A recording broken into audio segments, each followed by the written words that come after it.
কেমন হবে পৃথিবীর শেষ দিন? সেই দিনটি কি স্বাভাবিক দিনের মতোই হবে? মানুষ কি সেই দিনের ভয়াবহতা পূর্ব থেকেই টের পাবে? বিসমিল্লাহির রহমানির রহিম। ইয়া আইয়ুহান নাসু তাকু রাব্বাকুম ইন্না জালজালাতাস সাআতি শাইউন আযীম। হে মানুষ, তোমাদের পালনকর্তাকে ভয় করো। নিশ্চয়ই কিয়ামতের প্রকম্পন এক ভয়ঙ্কর ব্যাপার। আসসালামু আলাইকুম ওয়া রাহমাতুল্লাহি ওয়া বারাকাতুহু। সুপ্রিয় দর্শক শ্রোতাবৃন্দ, আজকে আমরা পৃথিবীর শেষ দিন এবং এই দিনের ভয়াবহতার বিভিন্ন চিত্র নিয়ে বিস্তারিত আলোচনা করব ইনশাআল্লাহ। আদিকাল থেকে এই পৃথিবীর কোনো অস্তিত্ব ছিল না, বরং একটা নির্দিষ্ট সময়ে আল্লাহ তাআলা পৃথিবী এবং পৃথিবীর মধ্যকার যাবতীয় বস্তু সৃষ্টি করেছেন। সুতরাং পৃথিবী হল সৃষ্ট বস্তু, আর যা সৃষ্টি আছে তার ধ্বংসও আছে। এটা এক চিরন্তন সত্য। প্রায় সকল ধর্ম থেকে শুরু বিভিন্ন রূপকথা উপকথায় পৃথিবীর এই চূড়ান্ত পরিণতির কথা উল্লেখ রয়েছে। এমনকি বিশ্ববিখ্যাত পদার্থবিদ ও কসমোলজিস্ট স্টিফেন হকিংও এই নিয়ে বহু ভবিষ্যৎবাণীও করে গেছেন। ফলে বিজ্ঞানীরা পৃথিবীকে ধ্বংসের হাত থেকে রক্ষা করার জন্য দিন রাত বিভিন্ন পর্যবেক্ষণ ও গবেষণা চালিয়ে যাচ্ছেন। কিন্তু আল্লাহ তাআলার ঘোষণা তো নিশ্চিত রূপেই বাস্তবায়িত হবে, এতে কোনো সন্দেহ বা অবিশ্বাসের কোনো সুযোগ নেই। পবিত্র কোরআনে আল্লাহ তাআলা বলেছেন, ইন্নাস সাআতা লাআতিয়াতুন লা রাইবা ফিহা, নিশ্চয়ই মহাপ্রলয় সংঘটিত হবে, এতে কোনো সন্দেহ নেই। এই পৃথিবী ক্রমশ ধ্বংসের দিকে এগিয়ে চলেছে। প্রতিদিন এটি একটু একটু করে অনিবার্য রূপে ধ্বংসের দ্বার প্রান্তে পৌঁছে যাচ্ছে। কিন্তু প্রশ্ন হলো, পৃথিবীর শেষ দিনটি কেমন হবে? যেদিন হবে পৃথিবীর শেষ দিন, যেদিনের পর পৃথিবীর আর কোনো অস্তিত্ব থাকবে না, সেই দিনটির চিত্র কেমন হবে? সেই দিনটি কি বর্তমানে স্বাভাবিক দিনের মতো হবে? সেই দিন সকালে ঘুম থেকে উঠে মানুষ কি তার নিয়মিত অভ্যেস অনুসারে কাজকর্ম করতে থাকবে? মা তার শিশুকে দুধ পান করাবে? কেউ কেউ হাট বাজারে যাবে? কৃষক তার গবাদি পশু নিয়ে মাঠে যাবে? নাকি সকলে বুঝে ফেলবে যে আজকেই পৃথিবীর শেষ দিন, তাই শেষ মুহূর্তের অপেক্ষা করবে? মানুষ যেদিন থেকে জানতে পেরেছে যে এই পৃথিবী ক্রমশ ধ্বংসের দিকে এগিয়ে চলেছে, সেদিন থেকে মানুষ শেষ দিনের অবস্থা, শেষ দিনের কর্মকাণ্ড ও ধ্বংসের ভয়াবহতা সম্পর্কে জানার চেষ্টা করেছে। এবং সে সম্পর্কে কিছু বিখ্যাত আদিকালীন ও সমকালীন তত্ত্ব আছে, যার মধ্যে মহাশীতকাল এবং ভলকানিক ইরাপশন তত্ত্ব খুবই জনপ্রিয়। মহাশীতকাল তত্ত্ব। মহাশীতকাল তত্ত্বটি হল নর্স পুরাণ বা উপকথার তত্ত্ব, এবং এটি হল একটি প্রাচীন তত্ত্ব। এই তত্ত্ব অনুসারে নর্স নামে একদল নারী আছে যারা নিয়তি নিয়ন্ত্রণ করতে পারে। তাদের কেউ দেবতা থেকে, আবার কেউ বামনদের থেকে এসেছে। যখন নর্সরা আদেশ জারি করবে, তখনই পৃথিবীতে মহাশীতকালের আগমন ঘটবে। অন্য যে কোনো শীতের চেয়ে এটি হবে আলাদা। সে সময় ঝোড়ো বাতাস চারিদিক থেকে তুষার নিয়ে আসবে। চিরকাল প্রখর তেজে দেখে আসা সূর্য ম্লান হয়ে যাবে। পৃথিবী নিমজ্জিত হবে অভূতপূর্ব ঠান্ডায়। 3 বছর জুড়ে বিস্তৃত এই শীতের মাঝে কোনো বিরতি থাকবে না। খাবার ও নিত্যকার দ্রব্যের জন্য মানুষ হন্যে হয়ে ছুটবে, দিশেহারা হয়ে পড়বে। সকল প্রকার আইন কানুন ও নৈতিকতাবোধ ভেঙে পড়বে। কেবল চলবে টিকে থাকার সংগ্রাম। সেই টিকে থাকার সংগ্রামে মানুষ তার প্রিয় মানুষদের হত্যা করতেও পিছপা হবে না। এভাবে চলতে চলতে একদিন চূড়ান্ত রূপে এই পৃথিবী ধ্বংস হয়ে যাবে। ভলকানিক ইরাপশন বা আগ্নেয়গিরির অগ্নি উৎপাত তত্ত্ব। ভলকানিক ইরাপশন বা আগ্নেয়গিরির অগ্নি উৎপাত তত্ত্বটি সমকালীন বা আধুনিক মতবাদ হিসেবে পরিচিত। এই তত্ত্ব অনুসারে সারা পৃথিবী জুড়ে সুপ্ত ও জীবন্ত মিলিয়ে প্রায় 5 শতাধিক আগ্নেয়গিরি রয়েছে। 500টি আগ্নেয়গিরির মধ্যে আমেরিকার ইয়েলোস্টোন ভলকানো সহ এমন 4টি সুপার আগ্নেয়গিরি রয়েছে যা চোখের পলকে পৃথিবীকে পুড়িয়ে ছাই করে দেওয়ার সক্ষমতা রাখে। এই 4টির মধ্যে যে কোনো একটি জেগে উঠলে বা লাভা উৎকীর্ণ করলে তা প্রায় 2000 মিলিয়ন সালফিউরিক অ্যাসিড বের করার সম্ভাবনা রয়েছে, যার ফলে শুধু পৃথিবী নয়, ক্ষতি হবে সূর্যেরও। আগ্নেয়গিরির উৎপাতের কারণে যেভাবে ডাইনোসর ধ্বংস হয়ে গেছে, তেমনি পৃথিবীও ধ্বংস হয়ে যাবে। এভাবে পৃথিবীর শেষ দিন সম্পর্কে এক একজন নিজস্ব খেয়াল খুশি ও কল্পনা অনুসারে এক এক রকম গল্প বানিয়ে প্রচার করেছে এবং নিজেদের অনুমানকে সঠিক বলে দাবি করেছে। ফলে প্রত্যেকে একে অপরের গল্প নিয়ে প্রচুর তর্কও রয়েছে। মানুষের এসব তর্ক বিতর্ক প্রসঙ্গে আল্লাহ তাআলা বলেন, عما يتساءلون عن النبأ العظيم الذي هم فيه مختلفون। তারা পরস্পরে একে অপরের সাথে কি নিয়ে তর্ক করছে? মহাসংবাদ প্রসঙ্গে, যে প্রসঙ্গে তারা নিজেরাই মতবিরোধে লিপ্ত রয়েছে। সুপ্রিয় দর্শক, আল কোরআনের এই আয়াত থেকে বোঝা যায় কিয়ামত বা পৃথিবীর ধ্বংস সম্পর্কে একটু আগে মানুষের বানানো যেসব তত্ত্বের কথা উল্লেখ করা হয়েছে সেগুলো কোনোটাই সঠিক নয়, বরং এ বিষয়ে কেবল আল্লাহ তাআলাই সঠিকভাবে বলতে পারেন। তাই আমরা আল কোরআনের আলোকে পৃথিবীর শেষ দিন সম্পর্কিত তথ্যগুলো, অর্থাৎ শেষ দিনের সূচনা, পৃথিবীর মধ্যস্থিত বস্তুসমূহ এবং পাহাড় পর্বতের সংঘর্ষ, শিশুদের বৃদ্ধ হয়ে যাওয়া এবং গর্ভবতীদের সন্তান প্রসব করে দেওয়ার মতো ভীতিপ্রদ বিষয়গুলো বর্ণনা করতে চাই। তবে আল কোরআনের বর্ণনাগুলো বোঝার সুবিধার্থে ভূমিকা স্বরূপ পৃথিবীর গঠনগত বৈশিষ্ট্য সম্পর্কে কিছুটা আলোচনা করা প্রয়োজন। পৃথিবীর গঠনগত বৈশিষ্ট্য। আমাদের পৃথিবী প্রায় 800 কোটি মানুষ, কোটি কোটি উদ্ভিদ এবং প্রাণীর আবাসস্থল। মহাকাশে কোটি কোটি গ্রহ রয়েছে, কিন্তু একটিতেও এখনো পর্যন্ত পৃথিবীর মতো প্রাণের জন্য প্রয়োজনীয় যাবতীয় ব্যবস্থা খুঁজে পাওয়া যায়নি। অথচ আল্লাহ তাআলা পৃথিবী নামক গ্রহটিকে নরম মাটি, খনিজ পদার্থ ও পর্বতমালার সমন্বয়ে মিহাদ অর্থাৎ বিছানা বা বিশ্রামের জায়গা করে সৃষ্টি করেছেন। মিহাদ শব্দের অর্থ হল বাচ্চাদের দোলনা। বাচ্চারা যেমন তাদের দোলনায় নিরাপদ থাকে, খেলা করে, ঘুমায়, তেমনি পৃথিবীও মানুষের বিশ্রাম ও থাকার জন্য এক নিরাপদ জায়গা। পৃথিবীর বেশিরভাগ জায়গা নরম এবং সমতল, যেন মানুষ ঘর বাড়ি বানাতে পারে, চাষবাস করতে পারে, গবাদি পশু চড়াতে পারে। মানুষের জন্য অত্যাবশ্যকীয় যা কিছু দরকার তা হয় পৃথিবীর উপরিভাগে থাকে, না হয় একটু খুঁড়লেই পাওয়া যায়। শুধু তাই নয়, প্রযুক্তির উন্নতির জন্য যে সমস্ত কাঁচামাল দরকার তা মানুষের নাগালের ভেতরেই খনির মধ্যে, পাহাড়ে অথবা সমুদ্রে রাখা রয়েছে। তাছাড়া পৃথিবীর উপরিভাগের টেকনিক প্লেটের ক্রমাগত নড়াচড়া এবং সম্প্রসারণের ফলে যেন কোনো ক্ষতি না হয় সেজন্য আল্লাহ তাআলা এতে পর্বতমালা স্থাপন করেছেন। পর্বতমালা শুধু উপরের দিকে উঁচু নয়, মাটির ভেতরেও এরা অনেক দূর পর্যন্ত বিস্তৃত। আমরা মাটির উপরে পর্বতে যতটুকু দেখতে পাই সেটা যতই বিশাল হোক না কেন, আসলে সেটা পর্বতের অল্প কিছু একটু অংশ। ভেতরে অনেক দূর পর্যন্ত পর্বতগুলো গেঁথে দেওয়া থাকে।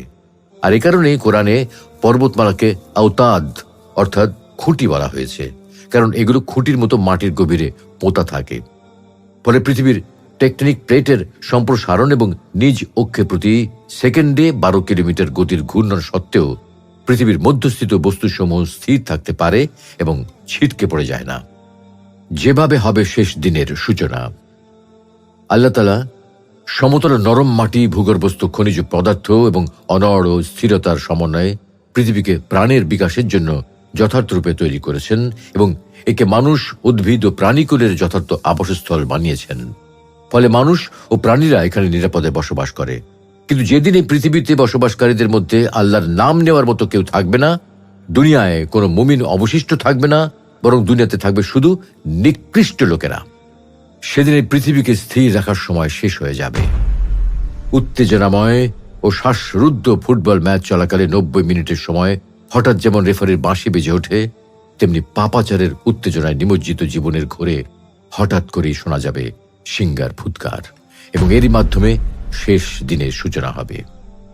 রাসূলুল্লাহ সাল্লাল্লাহু আলাইহি ওয়াসাল্লাম বললেন, অবশ্যই এই অবস্থায় কিয়ামত সংঘটিত হবে যে 2 ব্যক্তি বেচাকেনার জন্য কাপড় খুলে রাখবে, কিন্তু মূল্য নিরূপণ এবং কাপড় ভাঁজ করার আগেই কিয়ামত কায়েম হয়ে যাবে।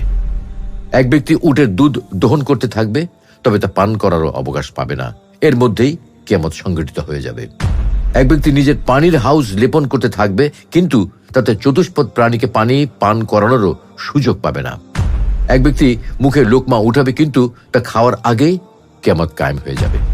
এই হাদিসের মূল কথা হলো, আজকাল মানুষ যেভাবে দৈনন্দিন কাজকর্মে ব্যস্ত থাকে, তেমনি পৃথিবীর শেষ দিনও মানুষ স্বাভাবিক কাজকর্মে ব্যস্ত থাকবে। এমন অবস্থায় আকস্মিকভাবে হঠাৎ করেই শেষ দিনের সূচনা হবে। পাহাড় পর্বতের মধ্যে সংঘর্ষ সৃষ্টি। আমরা জানি এই পৃথিবী প্রচন্ড গতিতে ঘুরে চলেছে। বিজ্ঞানীদের হিসেব মতে পৃথিবী প্রায় প্রতি সেকেন্ডে 12.2 কিলোমিটার গতিতে নিজ অক্ষে ঘুরে চলেছে। প্রচন্ড গতিতে চলন্ত কোনো বস্তু যখন হঠাৎ স্থির হয়ে যায়, তখন একটি বিপরীত ঘটনা ঘটে। গতি তীব্রতার প্রতিঘাতের ফলে চলন্ত বস্তুর ভেতরকার স্থির বস্তুগুলোর মধ্যে প্রচন্ড বেগে ধাক্কা লাগে। প্রথমে স্থির বস্তুটির গায়ে ধাক্কা লাগার ফলে এটি দ্বিতীয় স্থির বস্তুর গায়ে সজোরে আছড়ে পড়ে। এভাবে একে একে প্রত্যেক স্থির বস্তু অন্যটির উপর সজোরে আঘাত হানে। যে বস্তুর আকার যত বড়, ওজন যত বেশি, তার আঘাতের তীব্রতা এবং ধ্বংসের মাত্রাও ততটা বেশি। সুতরাং যেহেতু ইসরাফিল আলাইহিস সালামের বাঁশি বাজানোর মাধ্যমে পৃথিবীর ঘূর্ণন বন্ধ হয়ে যাবে, তাই তখন প্রচন্ড গতিময় পৃথিবীটা হঠাৎ থমকে দাঁড়াবে এবং এর মধ্যেকার পাহাড় পর্বত সহ সকল স্থির বস্তু একটির উপর অন্যটি ধাক্কা দেবে এবং এগুলোর মধ্যে সংঘর্ষ ঘটবে। পাহাড় পর্বত যেহেতু বিশাল ও অত্যন্ত ভারী, তাই এগুলোর সংঘর্ষ হবে অত্যন্ত তীব্র। তীব্র সংঘর্ষে মাটির গভীরে পোতা আওতাদ বা পেরেক তুল্য ঘুঁটি একদা অটল অনড় স্থির পর্বতমালার গোড়া মাটির গভীর থেকে উপড়ে যাবে এবং এগুলো সামনের দিকে চলতে শুরু করবে। যেদিন আকাশ আন্দোলিত হবে প্রবলভাবে এবং পর্বতমালা দ্রুত চলতে থাকবে, আকাশে যেমন হালকা মেঘমালা উড়ে উড়ে চলতে থাকে, সেদিন বিশাল ভারী পাহাড় পর্বতগুলো স্থানচ্যুত হয়ে হালকা মেঘেদের মতো চলতে থাকবে। তীব্র সংঘর্ষের তোড়ে পাহাড়গুলো ছিন্ন বিচ্ছিন্ন হয়ে যাবে এবং ধুলার মতো উঠতে থাকবে। সেদিন পৃথিবী ও পর্বতমালা প্রকম্পিত হয়ে উঠবে এবং পর্বতগুলো চলন্ত বালুর স্তূপে পরিণত হবে। যেদিন পৃথিবীকে মারাত্মকভাবে ঝাঁকিয়ে দেওয়া হবে এবং পাহাড় গুঁড়ো হয়ে ধুলির মতো উঠতে থাকবে।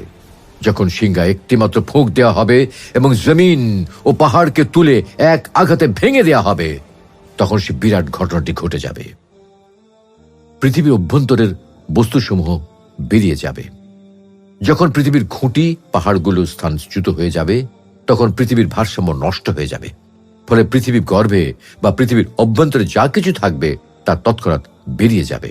অর্থাৎ ঘটনার আকস্মিকতায় পৃথিবীর ভেতরের জিনিস বাইরে এবং নিচের জিনিস উপরে চলে আসবে।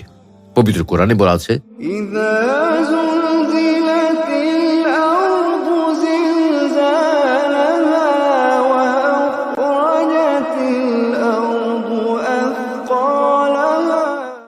যখন পৃথিবীকে পুরোপুরি প্রকম্পিত করে দেওয়া হবে এবং সে তার পেটের বোঝা বের করে ছুঁড়ে ফেলে দেবে। হতভম্ব মানুষের কিছু উন্মাদের মতো কর্মকাণ্ড। সিংহায় ফুঁক দেওয়ার পর যখন পৃথিবী জুড়ে একের পর এক অস্বাভাবিক ও অকল্পনীয় সব দুর্ঘটনা ঘটতে থাকবে, পাহাড় উৎপাটিত হয়ে ধুলার মতো উঠতে থাকবে, ভেতরের জিনিস বাইরে চলে আসবে, তখন মানুষ একেবারেই হতভম্ব হয়ে যাবে। ঘটনার ভয়াবহতা দেখে দুষ্টুমিতে মেতে থাকা চঞ্চল শিশু বয়োবৃদ্ধের মতো নির্বাক হয়ে যাবে। যে মা তার কলিজার টুকরা সন্তানকে দুধ পান করাচ্ছিল, সে তাকে দুধ পান করানোর বন্ধ করে দেবে। কোলে ছোট্ট শিশুর কান্না তাকে আর বিব্রত করতে পারবে না। অবুঝ শিশুর কান্নায় তার মাতৃত্ব আর কখনো উদ্বিগ্ন হবে না। গর্ভধারণের পর সন্তানের মুখ দেখার প্রতীক্ষায় থাকা নারী অকাল গর্ভপাত ঘটিয়ে ফেলবে। সেদিন আজ যা যা ঘটবে, যেমন আল্লাহ তাআলা বলে, যখন আকাশ বিদীর্ণ হবে, যখন নক্ষত্র সমূহ ঝরে পড়বে, যখন সমুদ্রকে উত্তাল করে তোলা হবে। তিনি আরো বলেন, সূর্য আলোহীন হয়ে যাবে, যখন নক্ষত্র মলিন হয়ে যাবে, যখন পর্বতমালা অপসারিত হবে, যখন 10 মাসের গর্ভবতী উষ্ট্রীসমূহ উপেক্ষিত হবে। যেভাবে সকল প্রাণী মৃত্যুবরণ করবে, শেষ দিনের ভয়াবহ কর্মকাণ্ড শুরু হয়ে গেলে জমিনের অধিবাসী ও মানুষের মধ্যে কঠিন ভয় ও মারাত্মক আতঙ্ক ছড়িয়ে পড়বে এবং তারা সম্পূর্ণভাবে কিংকর্তব্য বিমূঢ় হয়ে পড়বে। পাপিষ্ঠ মানুষেরা যখন পৃথিবীর চূড়ান্ত ধ্বংস প্রত্যক্ষ করবে, কিন্তু চেয়ে চেয়ে দেখা ছাড়া আর কিছু করতে পারবে না, তখন তারা অত্যন্ত হতাশ হয়ে যাবে। এই আতঙ্ক ও হতাশায় শুধু জমিনবাসীরাই ভুগবে না, বরং ঘটনার ঘন ঘটা দেখে আসমানের অধিবাসীরাও ভয় পেয়ে যাবে। যেদিন সিংহায় ফুঁক দেওয়া হবে, সেদিন আসমান সমূহ ও জমিনে যারা আছে সবাই ভীত সন্ত্রস্ত হয়ে পড়বে, তবে আল্লাহ যাদেরকে চাইবেন তারা ছাড়া। সুপ্রিয় দর্শক, পৃথিবীর শেষ দিন, তখনকার জীবিত মানুষেরা দৈনন্দিন জীবনের মতো নিজেদের কাজকর্মে ব্যস্ত থাকবে। কেউ ঘূর্ণাক্ষরেও টের পাবে না যে আজকেই কিয়ামত সংঘটিত হবে। আজই হলো পৃথিবীর শেষ দিন। কেননা তারা তখন পাপের উত্তেজনায় বোধ হয়ে থাকবে। আর এই অবস্থায় রেফারির বাঁশি বাজানোর মতো সিংগায় ফোঁক দেওয়া হবে। ফু দেওয়ার সাথে সাথে পৃথিবীর গতিময় ছুটে চলা বন্ধ হয়ে যাবে। তীব্র সংঘর্ষের কারণে সবকিছু ভেঙে চুরমার হয়ে যাবে এবং চিরচেনা সুন্দর ও আরামপ্রদ পৃথিবীতে ভয়ঙ্কর ও অস্বাভাবিক সব ঘটনা ঘটতে থাকবে। পাপাচারী মানুষেরা হতাশ হয়ে যাবে, কাণ্ডজ্ঞান হারিয়ে দিক বিদিক ছুটতে থাকবে এবং একসময় অজ্ঞান হয়ে মৃত্যুবরণ করবে। অথচ আল্লাহ রাব্বুল আলামিন মানুষকে এই দিনের ভয়াবহতা সম্পর্কে বহু পূর্বেই বারবার সতর্ক করেছেন, কিন্তু মানুষ তখন এই দিনের অনিবার্যতা সম্পর্কে সন্দেহ পোষণ করেছে। ফলে আল্লাহ তাআলাও আমল অনুসারে প্রতিদান দেওয়ার জন্য মানুষকে সুযোগ করে দিয়েছেন। তাই পরিশেষে বলতে চাই, আল্লাহ রাব্বুল আলামিন আমাদের সকলকে পৃথিবীর শেষ দিনের ভয়াবহতা থেকে হিফাজত করুন এবং আমাদেরকে শেষ দিনের বিষয়ে তার অঙ্গীকারের উপর ঈমান আনার মাধ্যমে সৌভাগ্যবান ডানপন্থীদের কাতারে শামিল করুন। আমিন।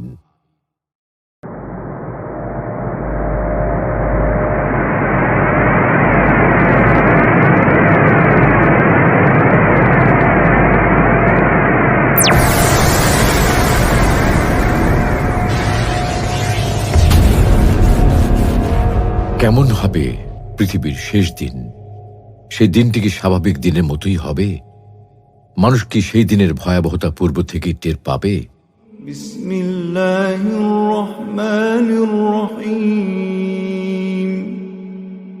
ইয়া আইয়ুহান নাসু তাকু রাব্বাকুম ইন্না জালজালাতাস সাআতি শাইউন আযীম। হে মানুষ, তোমাদের পালনকর্তাকে ভয় করো, নিশ্চয়ই কিয়ামতের প্রকম্পন এক ভয়ঙ্কর ব্যাপার। আসসালামু আলাইকুম ওয়া রাহমাতুল্লাহি ওয়া বারাকাতুহু। সুপ্রিয় দর্শক শ্রোতাবৃন্দ, আজকে আমরা পৃথিবীর শেষ দিন এবং এই দিনের ভয়াবহতার বিভিন্ন চিত্র নিয়ে বিস্তারিত আলোচনা করব ইনশাআল্লাহ। আদিকাল থেকে এই পৃথিবীর কোনো অস্তিত্ব ছিল না, বরং একটা নির্দিষ্ট সময়ে আল্লাহ তাআলা পৃথিবী এবং পৃথিবীর মধ্যকার যাবতীয় বস্তু সৃষ্টি করেছেন। সুতরাং পৃথিবী হল সৃষ্ট বস্তু, আর যা সৃষ্টি আছে তার ধ্বংসও আছে। এটা এক চিরন্তন সত্য। প্রায় সকল ধর্ম থেকে শুরু বিভিন্ন রূপকথা উপকথায় পৃথিবীর এই চূড়ান্ত পরিণতির কথা উল্লেখ রয়েছে।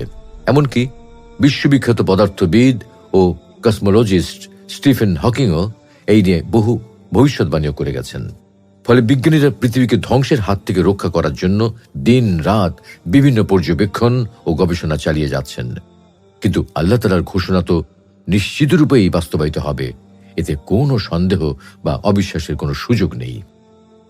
পবিত্র কোরআনে আল্লাহ তাআলা বলেছেন, ইন্নাস সাআতা লাআতিয়াতুন লা রাইবা ফিহা।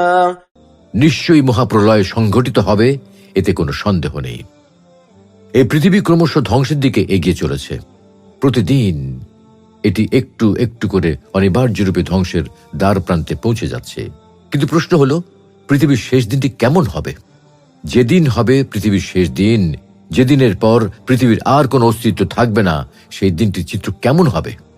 সেই দিনটি কি বর্তমানে স্বাভাবিক দিনের মতো হবে? সেই দিন সকালে ঘুম থেকে উঠে মানুষ কি তার নিয়মিত অভ্যেস অনুসারে কাজকর্ম করতে থাকবে? মা তার শিশুকে দুধ পান করাবে? কেউ কেউ হাট বাজারে যাবে? কৃষক তার গবাদি পশু নিয়ে মাঠে যাবে?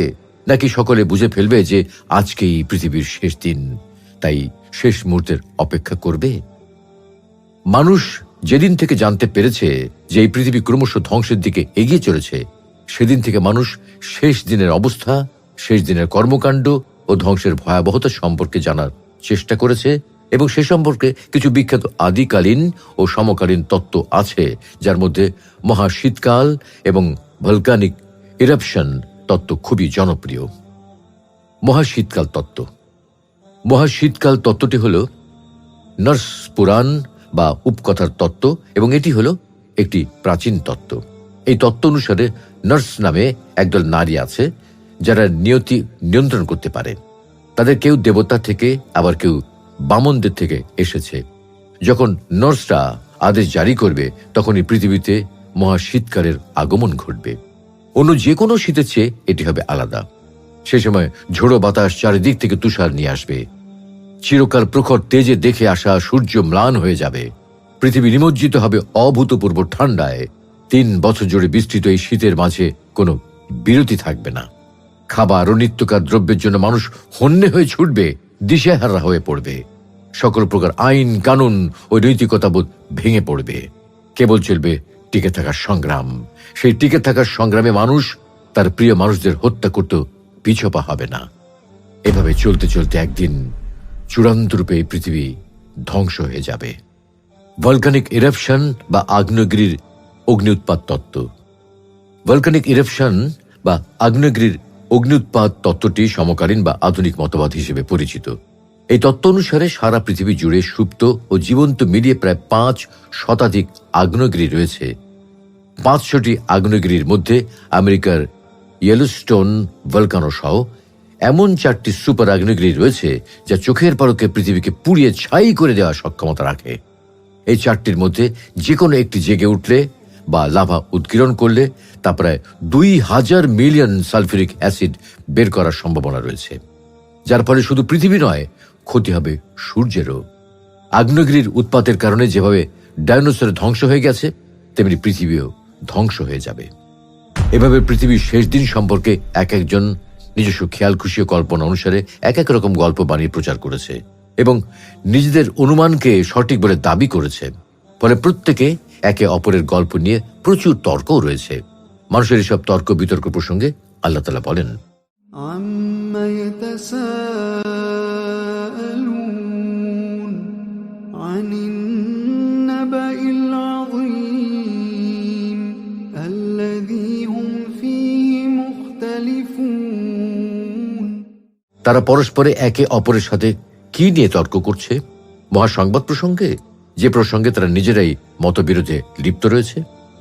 সুপ্রিয় দর্শক, আল কোরআনের এই আয়াত থেকে বোঝা যায় কিয়ামত বা পৃথিবীর ধ্বংস সম্পর্কে একটু আগে মানুষের বানানো যেসব তত্ত্বের কথা উল্লেখ করা হয়েছে সেগুলো কোনোটাই সঠিক নয়, বরং এ বিষয়ে কেবল আল্লাহ তাআলাই সঠিকভাবে বলতে পারেন। তাই আমরা আল কোরআনের আলোকে পৃথিবীর শেষ দিন সম্পর্কিত তথ্যগুলো, অর্থাৎ শেষ দিনের সূচনা, পৃথিবীর মধ্যস্থিত বস্তুসমূহ এবং পাহাড় পর্বতের সংঘর্ষ, শিশুদের বৃদ্ধ হয়ে যাওয়া এবং গর্ভবতীদের সন্তান প্রসব করে দেওয়ার মতো ভীতিপ্রদ বিষয়গুলো বর্ণনা করতে চাই। তবে আল কোরআনের বর্ণনাগুলো বোঝার সুবিধার্থে ভূমিকা স্বরূপ পৃথিবীর গঠনগত বৈশিষ্ট্য সম্পর্কে কিছুটা আলোচনা করা প্রয়োজন। পৃথিবীর গঠনগত বৈশিষ্ট্য।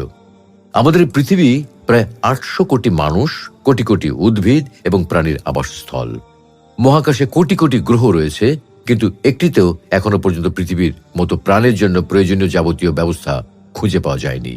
অথচ আল্লাহ তাআলা পৃথিবী নামক গ্রহটিকে নরম মাটি, খনিজ পদার্থ ও পর্বতমালার সমন্বয়ে মিহাদ অর্থাৎ বিছানা বা বিশ্রামের জায়গা করে সৃষ্টি করেছেন। মিহাদ শব্দের অর্থ হল বাচ্চাদের দোলনা। বাচ্চারা যেমন তাদের দোলনায় নিরাপদ থাকে, খেলা করে, ঘুমায়, তেমনি পৃথিবীও মানুষের বিশ্রাম ও থাকার জন্য এক নিরাপদ জায়গা। পৃথিবীর বেশিরভাগ জায়গা নরম এবং সমতল, যেন মানুষ ঘর বাড়ি বানাতে পারে, চাষবাস করতে পারে, গবাদি পশু চড়াতে পারে। মানুষের জন্য অত্যাবশ্যকীয় যা কিছু দরকার তা হয় পৃথিবীর উপরিভাগে থাকে, না হয় একটু খুঁড়লেই পাওয়া যায়। শুধু তাই নয়, প্রযুক্তির উন্নতির জন্য যে সমস্ত কাঁচামাল দরকার তা মানুষের নাগালের ভেতরেই খনির মধ্যে, পাহাড়ে অথবা সমুদ্রে রাখা রয়েছে। তাছাড়া পৃথিবীর উপরিভাগের টেকনিক প্লেটের ক্রমাগত নড়াচড়া এবং সম্প্রসারণের ফলে যেন কোনো ক্ষতি না হয়, সেজন্য আল্লাহ তাআলা এতে পর্বতমালা স্থাপন করেছেন। পর্বতমালা শুধু উপরের দিকে উঁচু নয়, মাটির ভেতরেও এরা অনেক দূর পর্যন্ত বিস্তৃত। আমরা মাটির উপরে পর্বতে যতটুকু দেখতে পাই, সেটা যতই বিশাল হোক না কেন, আসলে সেটা পর্বতের অল্প কিছু একটু অংশ। ভেতরে অনেক দূর পর্যন্ত পর্বতগুলো গেঁথে দেওয়া থাকে। আর এ কারণে কোরআনে পর্বতমালাকে আওতাদ অর্থাৎ খুঁটি বলা হয়েছে, কারণ এগুলো খুঁটির মতো মাটির গভীরে পোঁতা থাকে। ফলে পৃথিবীর টেকটনিক প্লেটের সম্প্রসারণ এবং নিজ অক্ষে প্রতি সেকেন্ডে 12 কিলোমিটার গতির ঘূর্ণন সত্ত্বেও পৃথিবীর মধ্যস্থিত বস্তুসমূহ স্থির থাকতে পারে এবং ছিটকে পড়ে যায় না। যেভাবে হবে শেষ দিনের সূচনা। আল্লাহ তাআলা সমতল নরম মাটি, ভূগর্ভস্থ খনিজ পদার্থ এবং অনড় স্থিরতার সমন্বয়ে পৃথিবীকে প্রাণের বিকাশের জন্য যথার্থ রূপে তৈরি করেছেন এবং একে মানুষ, উদ্ভিদ ও প্রাণীকুলের যথার্থ আবাসস্থল বানিয়েছেন। ফলে মানুষ ও প্রাণীরা এখানে নিরাপদে বসবাস করে। কিন্তু যেদিন এই পৃথিবীতে বসবাসকারীদের মধ্যে আল্লাহর নাম নেওয়ার মতো কেউ থাকবে না, দুনিয়ায় কোনো মুমিন অবশিষ্ট থাকবে না, বরং দুনিয়াতে থাকবে শুধু নিকৃষ্ট লোকেরা। সেদিন এই পৃথিবীকে স্থির রাখার সময় শেষ হয়ে যাবে। উত্তেজনাময় ও শ্বাসরুদ্ধ ফুটবল ম্যাচ চলাকালে 90 মিনিটের সময় হঠাৎ যেমন রেফারির বাঁশি বেজে ওঠে, তেমনি পাপাচারের উত্তেজনায় নিমজ্জিত জীবনের ঘোরে হঠাৎ করেই শোনা যাবে সিংগার ফুৎকার, এবং এরই মাধ্যমে শেষ দিনের সূচনা হবে। রাসূলুল্লাহ সাল্লাল্লাহু আলাইহি ওয়াসাল্লাম বললেন, অবশ্যই এই অবস্থায় কিয়ামত সংঘটিত হবে যে দুই ব্যক্তি বেচাকেনার জন্য কাপড় খুলে রাখবে, কিন্তু মূল্য নিরূপণ এবং কাপড় ভাঁজ করার আগেই কিয়ামত কায়েম হয়ে যাবে। এক ব্যক্তি উটের দুধ দহন করতে থাকবে, তবে তা পান করারও অবকাশ পাবে না, এর মধ্যেই কিয়ামত সংঘটিত হয়ে যাবে। এক ব্যক্তি নিজের পানির হাউস লেপন করতে থাকবে, কিন্তু তাতে চতুষ্পদ প্রাণীকে পানি পান করানোরও সুযোগ পাবে না। এক ব্যক্তি মুখে লোকমা উঠাবে, কিন্তু তা খাওয়ার আগেই কিয়ামত কায়েম হয়ে যাবে। এই হাদিসের মূল কথা হলো, আজকাল মানুষ যেভাবে দৈনন্দিন কাজকর্মে ব্যস্ত থাকে, তেমনি পৃথিবীর শেষ দিনও মানুষ স্বাভাবিক কাজকর্মে ব্যস্ত থাকবে। এমন অবস্থায় আকস্মিকভাবে হঠাৎ করেই শেষ দিনের সূচনা হবে। পাহাড় পর্বতের মধ্যে সংঘর্ষ সৃষ্টি। আমরা জানি এই পৃথিবী প্রচন্ড গতিতে ঘুরে চলেছে। বিজ্ঞানীদের হিসেব মতে পৃথিবী প্রায় প্রতি সেকেন্ডে 12.2 কিলোমিটার গতিতে নিজ অক্ষে ঘুরে চলেছে। প্রচন্ড গতিতে চলন্ত কোনো বস্তু যখন হঠাৎ স্থির হয়ে যায়, তখন একটি বিপরীত ঘটনা ঘটে। গতি তীব্রতার প্রতিঘাতের ফলে চলন্ত বস্তুর ভেতরকার স্থির বস্তুগুলোর মধ্যে প্রচন্ড বেগে ধাক্কা লাগে। প্রথম স্থির বস্তুটির গায়ে ধাক্কা লাগার ফলে এটি দ্বিতীয় স্থির বস্তুর গায়ে সজোরে আছড়ে পড়ে। এভাবে একে একে প্রত্যেক স্থির বস্তু অন্যটির উপর সজোরে আঘাত হানে। যে বস্তুর আকার যত বড়, ওজন যত বেশি, তার আঘাতের তীব্রতা এবং ধ্বংসের মাত্রাও ততটা বেশি।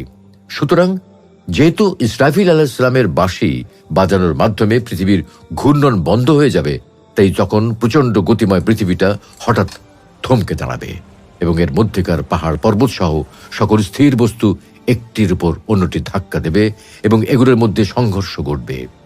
পাহাড় পর্বত যেহেতু বিশাল ও অত্যন্ত ভারী, তাই এগুলোর সংঘর্ষ হবে অত্যন্ত তীব্র।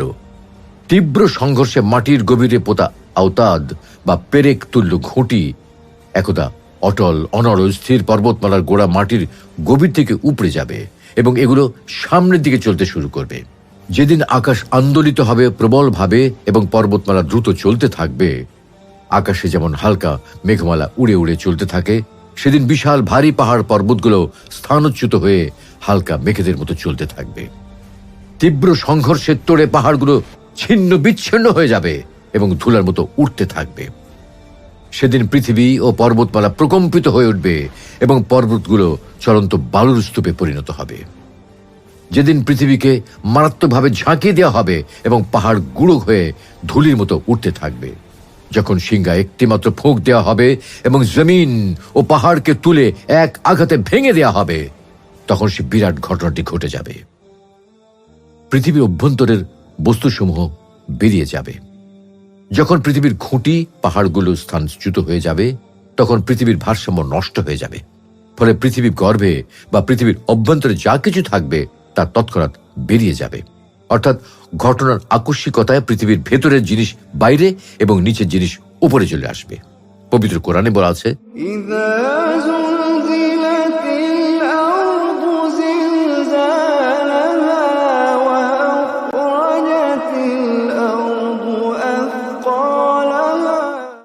যখন পৃথিবীকে পুরোপুরি প্রকম্পিত করে দেওয়া হবে এবং সে তার পেটের বোঝা বের করে ছুঁড়ে ফেলে দেবে।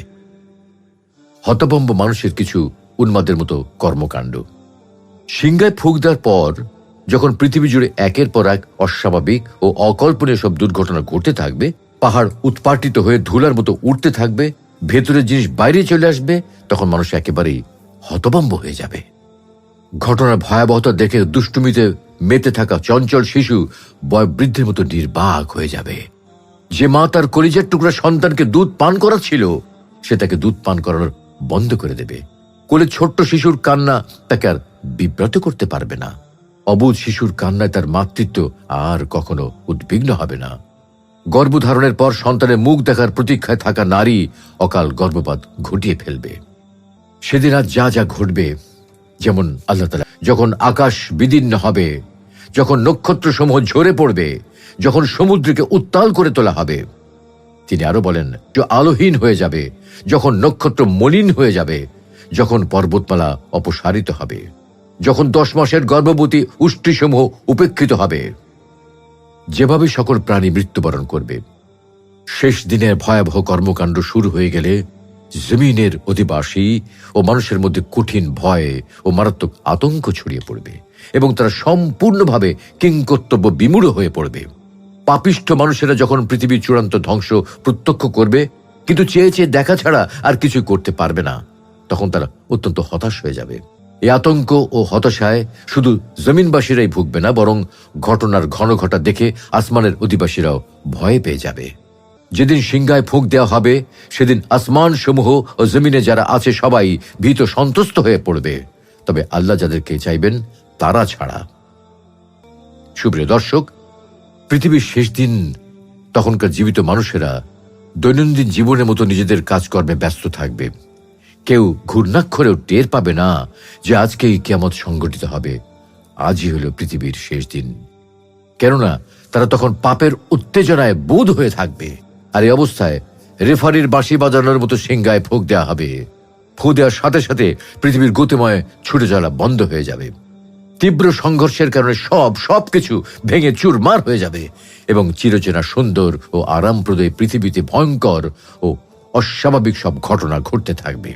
পাপাচারী মানুষেরা হতাশ হয়ে যাবে, কাণ্ডজ্ঞান হারিয়ে দিক বিদিক ছুটতে থাকবে এবং একসময় অজ্ঞান হয়ে মৃত্যুবরণ করবে। অথচ আল্লাহ রাব্বুল আলামিন মানুষকে এই দিনের ভয়াবহতা সম্পর্কে বহু পূর্বেই বারবার সতর্ক করেছেন, কিন্তু মানুষ তখন এই দিনের অনিবার্যতা সম্পর্কে সন্দেহ পোষণ করেছে। ফলে আল্লাহ তাআলাও আমল অনুসারে প্রতিদান দেওয়ার জন্য মানুষকে সুযোগ করে দিয়েছেন। তাই পরিশেষে বলতে চাই, আল্লাহ রাব্বুল আলামিন আমাদের সকলকে পৃথিবীর শেষ দিনের ভয়াবহতা থেকে হিফাজত করুন এবং আমাদেরকে শেষ দিনের বিষয়ে তার অঙ্গীকারের উপর ঈমান আনার মাধ্যমে সৌভাগ্যবান ডানপন্থীদের কাতারে শামিল করুন। আমিন।